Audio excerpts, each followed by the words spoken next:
Bismillah. Kami akan menjawab. Pertama, kami bukan orang FPI. Harus tahu itu. Saya bukan anggota FPI.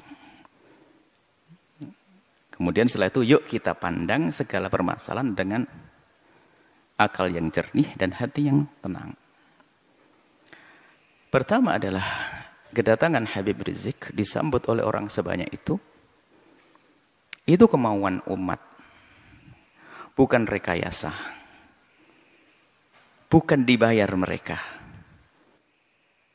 Ayo, Anda posisi seperti saya, adil, Anda tidak di FPI dan tidak jadi musuh FPI. Anda berada di tengah-tengah, ayo. Kedatangan mereka, umat segitu banyak, bukan direkayasa. Bukan, kalau rekayasa mau dibayar biar datang, nggak ada. Bahkan ini masa pandemi, semua orang meninggalkan kerjaannya dengan sukarela. Maka yang harus kita pahami, ada apa di balik ini semuanya? Kerinduan kepada apa sih mereka kok sampai seperti itu? Kita jujur. Nggak perlu kita marah-marah ini. Kadang-kadang dimarahkan Habib Rizik. Habib Rizik ingin datang ke negerinya, ingin berjuang, ingin berdakwah. Bukan bukan direkayasa kedatangan mereka itu semua. Nah ini yang pertama yang harus kita pahami supaya kita tidak suudzon ini. Enggak ada rekayasa. Bahkan yang datang itu orang rela berkorban. Kemudian kedatangan beliau adalah apa tadi, membuat kerusakan, keramaian dan sebagainya. Mari kita pandang dengan jujur juga. Kalau Habib Rizik mengadakan kumpulan, demo dan sebagainya misalnya. Jujur Anda, apa sih yang diminta Habib Rizik? Habib Rizik tidak minta pulau untuk pesta apa. Tidak juga minta jabatan jabi apa. Tapi yang diminta apa? Coba kita cari. Anda jujur sebagai bangsa Indonesia yang adil, yang jujur, apa yang diminta? Jejer permintaannya apa sih? Dulu permintaannya adalah bagaimana ada orang yang mengucapkan kalimat yang merendahkan umat Islam dengan merendahkan Al-Quran, ayo diadili. Apakah permintaan semacam ini salah? Coba dilihat dulu apa sih permintaan Habib Rizik? Ini harus jujur Anda melihat Habib Rizik kalau kumpul-kumpul minta apa? Yang diminta apakah Habib Rizik ingin pemerintah memfasilitasi, Habib Rizik ingin membangun tempat minuman keras paling besar sejagat raya? Enggak juga. Kalau Habib Rizik minta begitu, kita berontak semuanya. Yang diminta apa? Coba kita jujur. Yang diminta baik atau jelek? Kalau yang diminta baik, kenapa kita bingung yang diminta baik kok? Keadilan misalnya. Harus ada misalnya menghentikan kemungkaran. Selagi yang diminta baik. Isunya diminta baik. Maka jangan gampang menilai orang dengan buru-buru. Sekarang jujur minta apa? Anda bisa melihat di media. Atau Anda datang kepada Habib Rizik minta apa? Kan begitu. Yang diminta apa? Yang diminta adalah yuk kita menegakkan. Habib Rizik misalnya FPI di beberapa tempat minta agar kemungkaran di sini dihentikan. Loh, kemungkaran dihentikan apakah permintaan yang salah? Karena kemungkaran itu akan merusak orang lain. Coba yang diminta apa? Ini jujur dulu. Kalau yang diminta adalah menghentikan sesuatu yang membahayakan umat. Umat membahayakan itu bukan saya membahayakan di dunia. Kita punya iman di akhirat. Yang membahayakan di dunia nggak boleh. Misalnya Habib Rizik memasang ranjo-ranjo, kita hentikan. Membahayakan di dunia. Memberhentikan membahayakan di dunia pun harus membahayakan urusan dunia. Kita wajib menghentikan. Apalagi jika yang diminta adalah menghentikan segala sesuatu yang bakal merusak akhiratnya umat misalnya. Dan itu memang yang diserukan adalah selama ini yang kami ketahui adalah mengajak itu. Bagaimana agar kemungkaran tidak terus merebak. Kemudian juga bagaimana keadilan bisa ditegakkan. Di saat menuntut keadilan bukan berarti orang-orang yang lagi berkuasa 100% tidak adil. Ada beberapa tempat yang kurang serasi atau perlu disesuaikan agar terjadi keadilan. Jadi minta keadilan itu wajar sah. Keadilan. Berlaku untuk siapa? Untuk semua umat, untuk bangsa ini. Bukan keadilan untuk Habib Rizik dan FPI-nya. Bukan. Keadilan untuk semuanya. Coba yang diminta apa? Lah ini maksud kami adalah Jangan buru-buru menilai. Yang diminta apa? Bukan minta bantuan untuk membangun pesantrennya di mana, bukan untuk kepentingan ormasnya, bukan. Akan tapi selama ini disuarakan adalah seputar itu. Bagaimana menghentikan kemungkaran, bagaimana menghadirkan keadilan, kemudian bagaimana membatasi sepak terjang orang yang tidak banyak manfaatnya untuk negeri ini misalnya. Dengan suara-suara seperti itu, bagaimana menghentikan kebobrokan moral. Ini kan permintaan yang baik semuanya. Kalau seandainya menyuarakan selain Habib Rizik, bagaimana? Kalau Anda mau, kenapa di saat disuarakan Habib Rizik tidak mau? Jujur ini. Ini harus perlu kejujuran ini. Kita menilai dari luar seperti ini. Selagi keinginannya baik, maka adalah permintaan itu yang harus kita jadikan sandaran kita untuk menilai. Kemudian selanjutnya kepada Bapak Presiden atau siapapun yang akan menjadi presiden. Ini adalah risalah cinta kami kepada Pak Presiden. Ya kalau mendengar alhamdulillah, kalau tidak mendengar Allah berdengarkan ke hati, biarpun telinganya tidak mendengar. Atau calon presiden, ketahuilah bahwa jabatan kepresidenan itu sangat terbatas. Apa artinya 1 kali naik, 2 kali naik, ujung-ujungnya adalah kesengsaraan yang panjang di akhirat nanti. Maka mumpung Allah beri kesempatan untuk naik surga tertinggi, maka hendaknya Pak Presiden atau para calon presiden itu, apalagi yang mereka adalah benar-benar ahli la ilaha illallah, termasuk Pak Presiden kami yakin ahli la ilaha illallah, orang beriman.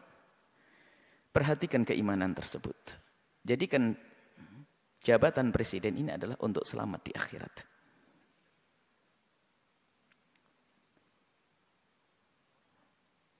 Maka selama ini panjatan doa semoga orang-orang seperti Habib Rizik dijaga dan bisa istiqomah. Dan doa kita kepada Pak Presiden semoga juga Allah memberikan bimbingan agar bisa menjadi baik semuanya. Tidak perlu kita memusuhi, akan tapi kita perlu bagaimana menghantarkan kebenaran. Kita tidak punya permusuhan dengan Bapak Presiden. Akan tapi kami punya cinta karena kami tahu beliaunya adalah ahli la ilaha illallah. Kami ingin bahasanya kelak juga selamat di akhirat. Maka mohon, atau calon-calon presiden yang akan datang. Ingat, jadi presiden adalah berbatas waktunya. Tapi akhirat adalah selamanya dan tidak berbatas.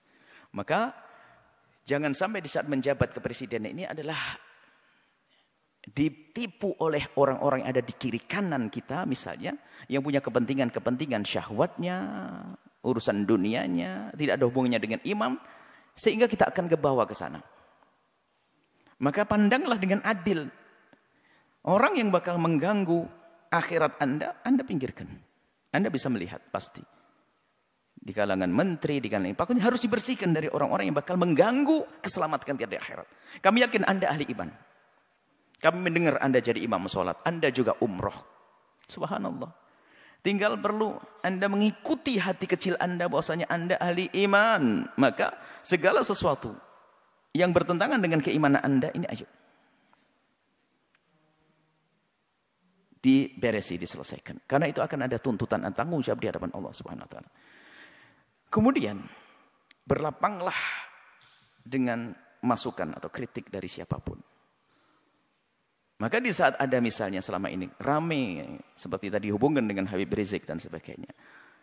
Yang diminta adalah, kami yakin yang diminta Habib Rizik adalah di hati kecil Anda adalah Anda setujui. Keadilan, kebaikan dan sebagainya. Kami ingin bertemu, ini maksud.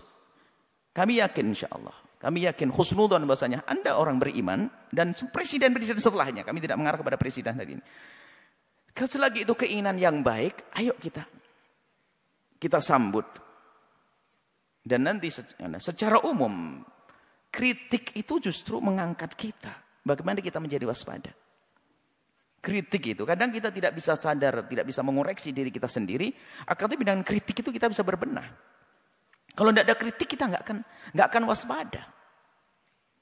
Seperti di lembaga begini, kalau tidak ada kritik nggak akan ada perubahan. Ada yang kritik Buya, kenapa kok begini? Langsung kita buat perubahan. Gini, menarik. Semakin banyak yang mengkritisi Anda, sebenarnya semakin besar peluang Anda untuk menjadi lebih bagus. Hanya Di saat dikritiki oleh seseorang, kita lihat, kita pelajari.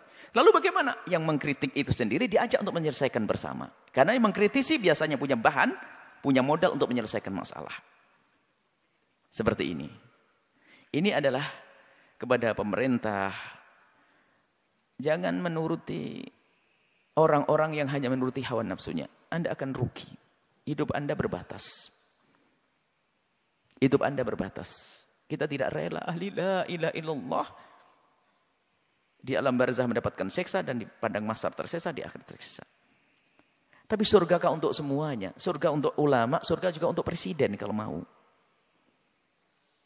Inilah, maka kalau seandainya kesadaran semacam ini hadir, nggak akan ada ontran-ontran semacam ini. Semuanya aman tentram. Semuanya aman tentram. Bisa, orang punya niat busuk akan terlihat begitu mudah. Apalagi sekelas presiden, sekelas pemimpin. Itu sangat mudah, orang ini niatnya hanya kepentingan urusan ini, kebaca. Artinya tinggal, kalau memang tujuannya nggak benar, merusak negeri ini, merusak bangsa ini, amanah di hadapan Allah. Ya jangan diperkenankan orang semacam itu begitu. Jujur, bukan karena hawa nafsu, bukan hanya mempertahankan kekuasaan. Biarpun kita pertahankan akan berakhir ini kekuasaan. Kalau tidak kita pertahankan dengan cara yang benar. Tapi harapan kami adalah yang menjabat di negeri ini, presidennya adalah dengan Allah, dengan imannya, lalu selamat nanti di akhirat. Maka demo-demo yang selama ini Anda dengar, Anda perhatikan, Anda sambut. Sebagai seorang bapak ngayomi anak, sebagai seorang presiden, apa sih yang ayo diskusi yang baik. Seperti itu. Jadi selagi itu yang diminta hal yang baik, jangan ditolak. Kecuali dia minta jelek, minta membuat, mestinya ya harus ditolak itu. Perusahaan yang haram, perusahaan merusak, perusahaan ini, perkumpulan merusak. Ini yang harus kita tolak. Tapi kalau orang berkumpul datang kepada Anda, menyuruh, mengajak kepada kebaikan, hendaknya Anda bertanya, karena itu sebetulnya mereka menghantarkan surga untuk Anda. Seperti itu. Jadi ini kepada Bapak Presiden hari ini atau presiden yang akan datang. Semoga ini menjadi kaidah. Siapa menjadi presiden, hendaknya seperti itu. Allah keindahnya di dunia jadi presiden, ternyata jabatan presiden ini hanya untuk melangkah ke surga. Sebab surganya presiden lebih mudah, gede banget. Karena apa? Dia punya kekuatan. Kekuatan untuk masuk surga mah gampang. Seperti itu. Kemudian selanjutnya, kepada umat semuanya, hentikanlah dengan budaya mengadu domba. Habaib diadu domba dengan habaib. Habaib dengan ulama. Ormas dengan ormas. Hati-hati, ada Allah. Jika Anda menyebarkan sebuah berita tapi niatnya jelek, ada hitungannya di hadapan Allah. Allah akan porak-porandakan di dalam diri kita sendiri. Kita tidak bisa ngancam dengan senjata. Kami hanya mengingatkan ada Allah. Kita bisa mengancam dengan apapun. Allah. Jangan mengadu domba antara habaib dengan habaib. Ulama-ulama. Kalau mengambil berita, sekiranya kalau itu maslahat Anda sebarkan. Tidak memotong omongan orang untuk diadu. Masya Allah. Khususnya para habaib adalah dzurriyyah Nabi SAW yang kita harus mencintai mereka. Apalagi menyebarkan berita-berita. Maka kepada umat semuanya, ayo ada hitungannya. Yang biasa mengadu domba, maka ketahuilah di dalam rumahnya pun pasti tidak semesra. Ingat, yang biasa menyebar berita-berita enggak karuan itu sebetulnya di rumahnya pun tidak mesra dia. Tidak akan indah di rumahnya. Dengan saudaranya mungkin rebutan waris dengan ini. Lihat, yang biasa menyebarkan fitnah begitu tuh. Yang suka nyebar fitnah-fitnah, memfitnah para habaib, memfitnah para ulama itu, kalau dilacak dalam rumahnya enggak ada mesra. Itu enggak tegur sapa sama saudaranya berbulan-bulan, bertahun-tahun mereka. Mungkin tidak akur dengan bapaknya juga. Kenapa? Hati yang kotor itu. Lihat. Menfitnah habaib.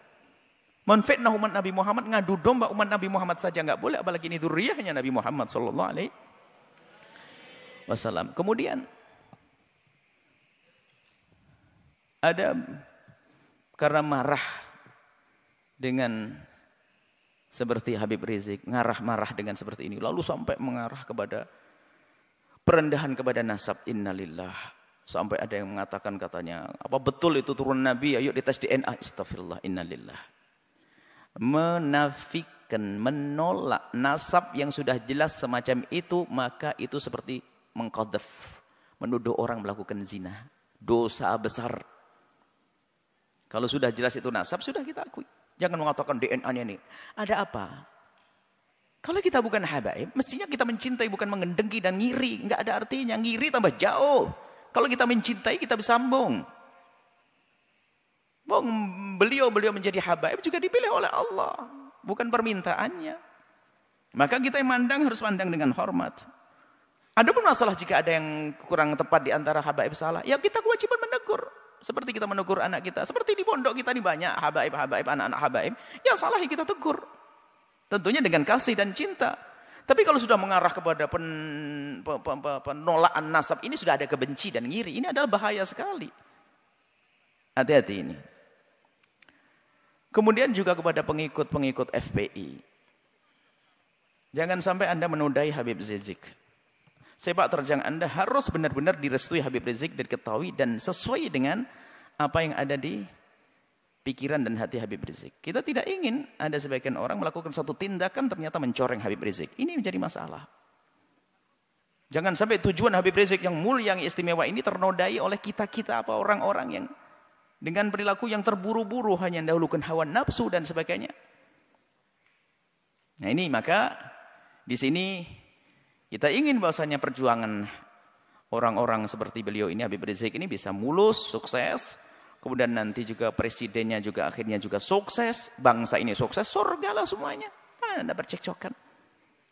Tinggal yang tersisa siapa? Orang yang sibuk ngadu domba, bermusuhan, caci maki dan sebagainya. Hidupnya begitu dia. Dia tidak mesra selamanya. Dan hendaknya antara ormas dengan ormas ini adalah untuk saling melengkapi. PFPI ormas, NO ormas.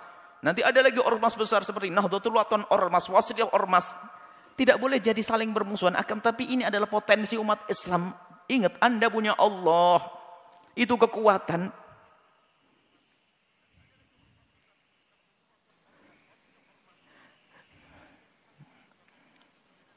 Semoga Allah menjadikan kita juru damai di negeri ini. Yang berjuang semoga diberi keikhlasan. Yang punya kebencian dengan pejuang-pejuang semoga diberi kesadaran dan diampuni oleh Allah. Pejabat-pejabat semoga dimulai dari presiden sampai bawah semoga Allah berikan hidayah, bimbingan. Sehingga semuanya kita ini selamat. Tidak boleh kita mengharapkan orang celaka masuk neraka. Enggak. Kita harus merindukan mereka. Nah, kalau semuanya atas dasar ini semuanya, kesadaran rindu kepada Allah, menganggap kebenaran sebagai kebenaran, maka semuanya akan beres. Yang menjadi masalah adalah kita dikuasai hawa nafsu. Kita tahu itu kebenaran hanya karena bertentangan dengan kepentingan pribadi saya, maka saya tolak. Enggak. Muncul kebencian-kebencian dengan para ulama, kebencian kepada para habaib, na'udzubillah. Adapun orang yang membenci Islam itu memang selalu ingin merusak Islam, itu urusan mereka dengan Allah, ada hukumannya nanti di akhirat. Jadi maksud kami mulai dari berbicara tentang Habib Rizik sampai terakhir pengikut Habib Rizik dan juga di dalamnya ada presiden, di dalamnya ada orang yang mempertanyakan nasab. Ayo, yang salah dalam rentetan cerita ini, ayo kita sadar diri. Kita ingin tentram damai. Tentram damai, jangan ada permusuhan, ya. Kita dengar kalau itu kebenaran sebagai kebenaran. Jangan sampai kita ini adalah mendahulukan hawa nafsu kita. Ingat nasihat mulia dari guru mulia. Kalau ingin berbicara, kalau ingin melangkah, kalau ingin berfatwa, kalau ingin mengeluarkan sebuah statement atau apapun, ukhruj min hadzi nafsik. Keluarkan dari kepentingan hawa nafsumu. Hawa nafsu jabatan, hawa nafsu tahta, hawa nafsu. Kalau kita bebaskan itu, maka kita bisa ngomong jujur dan adil nanti insyaallah. Dan tentunya setelah itu minta bimbingan kepada Allah Subhanahu wa taala dan kepada semuanya. Kami mulai dari Habibana Rizik sampai kepada pengikut-pengikut beliau, Pak Presiden dan sebagainya. Kami mohon maaf sebanyak-banyaknya jika kami ngomong di apa yang kami sampaikan ada menyinggung perasaannya kita hati. Ketahuilah bahwasanya nuhibbukum jami'an, kami mencintai semuanya. Harapan kami adalah setiap kami bertemu dengan semuanya ini adalah semuanya saling senyum, saling pandang dengan penuh kasih sebagai muqaddimah pandangan kelak di surga bersama Nabi Muhammad SAW. Tegakkan kebenaran, keadilan, hentikan kemungkaran. Yuk kita menuju Allah Subhanahu wa taala. Wallahu a'lam bishawab.